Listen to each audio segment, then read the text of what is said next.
Pengembangan Minecraft selama lebih dari satu dekade telah menyebabkan beberapa fitur yang dulunya disukai penggemar telah dihapus.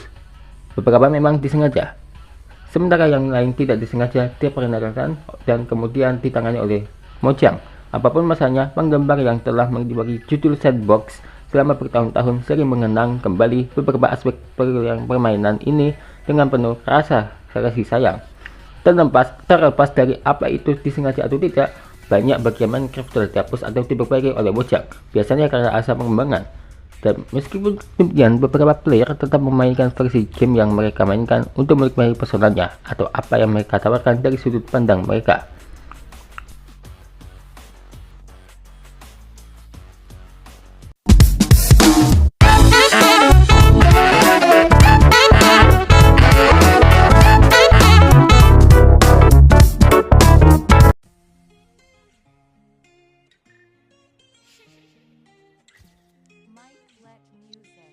Yang pertama adalah isometric screenshot.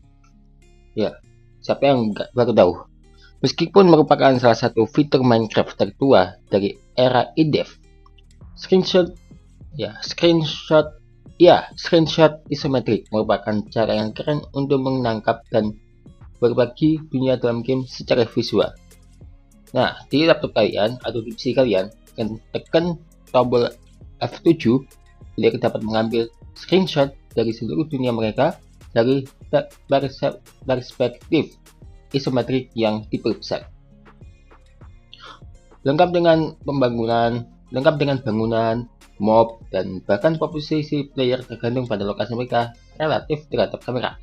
Nah, sayangnya, setelah Mojang mengembangkan kemampuan untuk menghasilkan dunia untuk jutaan blok di setiap arah, isometric screenshot ini dihapus. Nah, meskipun demikian, banyak player masih melihat potensi dalam fitur tersebut dan berharap fitur tersebut kembali lagi, meskipun tidak dapat menangkap seluruh dunia dalam satu tangkap layar. Tuh, manis banget ya guys ya. Siapa tahu kalau aku bikin map suatu hari, kalau kita pakai itu, ya pastinya pakai itu dong, wallpaper di laptopku. Bagaimana menurutmu?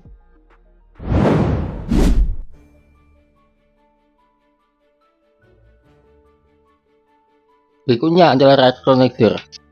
Ya, reaktor nether. Meskipun dianggap sebagai penanda kedatangan dimensi nether pada versi awal Minecraft Pocket Edition, reaktor nether masih dikenal penuh kasih oleh banyak player. Ya, dengan membangun struktur 3x3x3 yang terdiri dari blok emas, cobblestone, dan blok inti reaktor itu. Nah, blok inti reaktor nether tersebut terbuat dari 3 diamond dan 6 iron bar atau batangan besi ya. Player dapat membuat nether mini.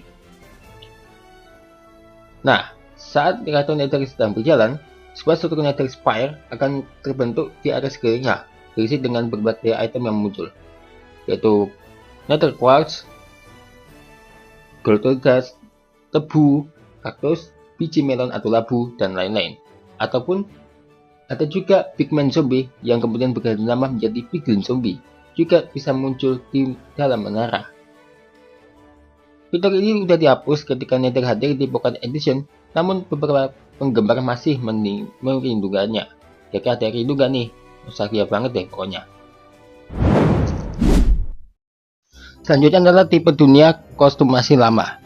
Meskipun kemampuan untuk membuat dunia yang dibuat khusus di Minecraft masih ada hingga saat ini, pembuatan dunia khusus sebelum Snapshot 18WW06A menawarkan sejumlah besar kontrol tambahan.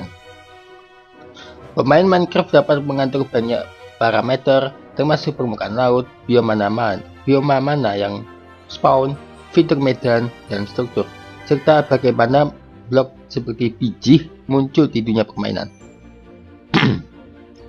Meskipun dunia custom masih ada di Java Edition, dunia tersebut jauh lebih terbatas daripada sebelumnya dan terbatas pada varian super flat dan single biome. Bagi player lama, sensasi mengendalikan generasi dunia hingga ke hal-hal kecil sangat dirindukan ya.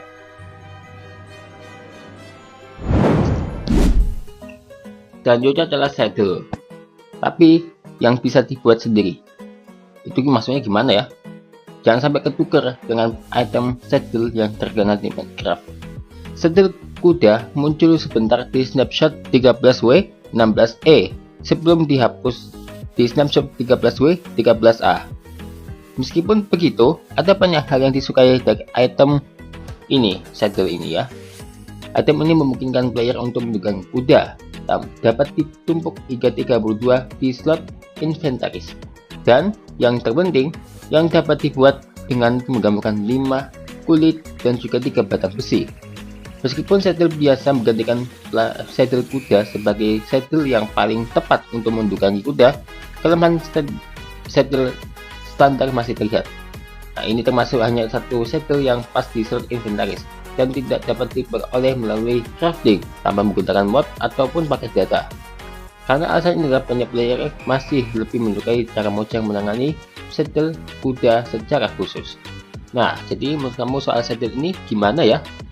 Setuju juga kalau ada fitur yang satu ini, yaitu saddle yang bisa dibuat sendiri.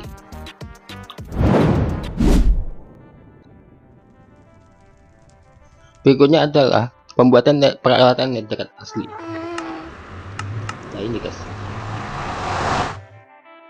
ini netherrack.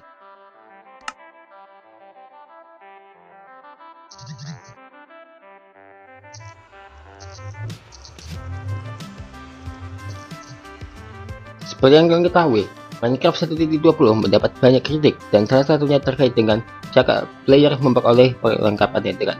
Sebelum update Tiles and Tiles, player dapat membuat perlengkapan netherrack dengan menggabungkan sepotong perlengkapan diamond dengan iron netherrack di crafting table. Sayangnya Mojang memutuskan bahwa hal ini membuat perolehan perlengkapan netherrack menjadi terlalu mudah setelah player telah mencapai kualitas diamond.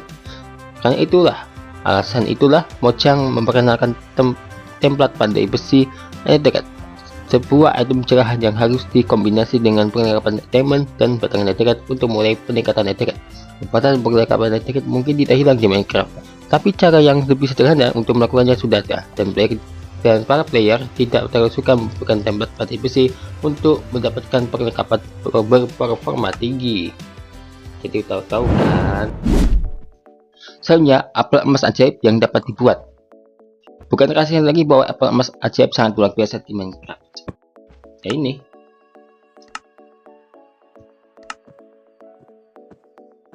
Tetapi apel ini sangat sulit didapatkan dalam kondisi permainan modern.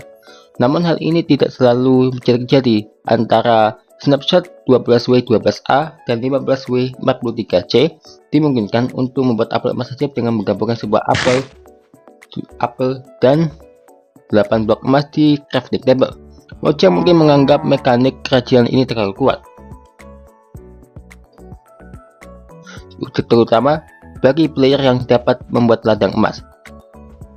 Crafting apel emas ajaib telah dihapus di snapshot 15W44A dan tidak pernah dihapus lagi sejak saat itu. Kabar baiknya ada komunitas yang menyukai fitur ini hadir dengan mod item dan pakai data yang memperkenalkan kembali kerajinan apel emas ini. Fitur yang terakhir yaitu Fireland. Ini kayak Fireland bukan sih? Gak tahu juga sih.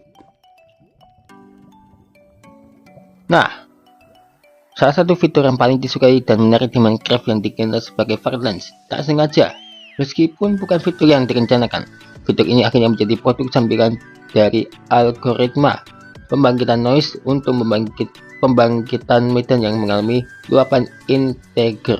Nah, ini menyebabkan medan meregang hingga pada ketinggian maksimum dan Fireland hadir dalam berbagai bentuk.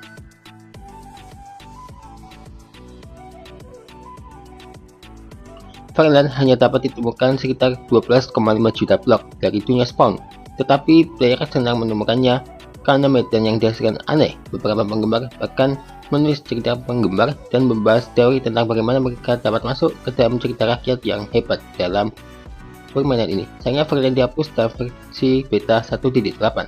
Meskipun secara teknis benar bahwa Fireland dapat ditemukan jika penggemar permainan versi lama permainan atau memanipulasi parameternya, banyak player gagal menemukan medan aneh ini di ujung terluar dunia mereka. Selanjutnya akan hadir momen malam yang ada di Minecraft yang sesuai di malam hari kok malah kayak gini ya. Ditunggu di slide lagi.